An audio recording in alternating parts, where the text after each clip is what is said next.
ಯಾಕಂದ್ರೆ ಈಗ ಬ್ರಾಹ್ಮಣನ ಉದ್ಧಾರ ಮಾಡ್ಯಾನ, ಈಗ ರಾಜ ಯಾರು ಲುಕಾಮುಖ ಕ್ಷತ್ರಿಯ, ಅವನನ್ನು ಉದ್ಧಾರ ಮಾಡ್ಯಾನ. ಅವನ ಜಾತಿ ನೋಡಿ ನಾವು ಮಾಡ್ಕೊಂಡಿವಿ ಅಂತ ಈ ಕಥೆಯ ಉದ್ದೇಶ. ಲುಕಾಮುಖ ರಾಜ ಭದ್ರಶೀಲ ಸತ್ಯನಾರಾಯಣ ಪೂಜೆಯನ್ನು ಮಾಡಿರತ್ತಾರ. ಎತ್ತರವಾದ ವಜ್ರ ಮಂಟಪವನ್ನು ಹಾಕಿ ಪೂಜೆ ಮಾಡಿರತ್ತಾರ. ಅದೇ ಮಾರ್ಗವಾಗಿ ಒಬ್ಬ ವೈಶ್ಯ ಅಂದ್ರೆ ಮುತ್ತು ರತ್ನ ವ್ಯಾಪಾರ ಮಾಡ್ತಾರೆ, ವ್ಯಾಪಾರ ಬಿಸ್ನೆಸ್ ಮ್ಯಾನ್, ಅವ್ರು ಬರ್ತಾನೆ. ಬಂದು ಹಡಗನ್ನು ಹಸ್ತಾನ, ಬಂದು ಕೂತು ನೋಡ್ತಾನೆ. ರಾಜಾಗೆ ಏನು ಕಡಿಮೆ ಆಗ್ಯದ ಅಂತ ನಾವು ರಾಜನೇ ಅವ ಕೈಗೆ ಒಂದು ಕಾಳು ಒಂದು ಆಳ ಮತ್ತೆ ಪೂಜೆ ಗೀಜೆ ಮಾಡ್ಕೊಂಡು ಕೂತಾನೆ. ಏನು ವಿಶೇಷ?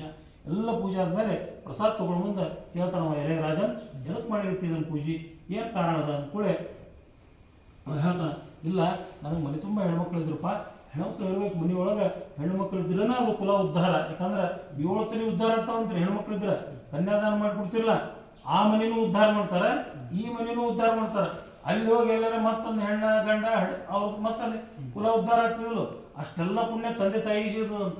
ಅದಕ್ಕೆ ಮತ್ತೊಮ್ಮೆ ಜೀವನನೇ ಇಲ್ಲ, ಮುಕ್ತಿನೇ ಆಗ್ತದಂತೆ ಹೆಣ್ಣು ಹಡದವ್ರಿಗೆ. ಅದಕ್ಕೆ ಹೆಣ್ಣು ಸಾಕು ಯೋಗ್ಯತೆ ಯಾರಿಗದಲ್ಲ ಅವ್ರಿಗಷ್ಟೇ ಹೆಣ್ಣು ಆಗ್ತದಂತೆ, ಎಲ್ಲರಿಗೂ ಹೆಣ್ಣು ಆಗುದಿಲ್ಲ ಅಂತ. ಬರೀ ಗಂಡ ಹಿಡಿತು ಇವೆಲ್ಲ ತಪ್ಪು ಕಲ್ಪನೆ ಇಟ್ಕೊಂಡು ಗಂಡಾಗ್ಲಿ ಅಂತೀವಿ. ಹೆಣ್ಣು ಹುಟ್ಟಬೇಕು ಅಂದ್ರೆ ಹೆಣ್ಣು ಸಾಕುವುದು ತಾಕತ್ತು ಬೇಕು. ಆ ಯಾರು ಪುಣ್ಯ ಮಾಡ್ಯಾರ ಅವ್ರ ಮನೆಗೆ ಹೆಣ್ಣು ಕುಲ ಇರ್ತದಂತ. ಅದಕ್ಕೆ ನನಗೇನು ಹೆಣ್ಣಾಗ್ಯಾವ ಅಂತ ನನಗೆ ಟೆನ್ಷನ್ ಇರಲಿಲ್ಲಪ್ಪ.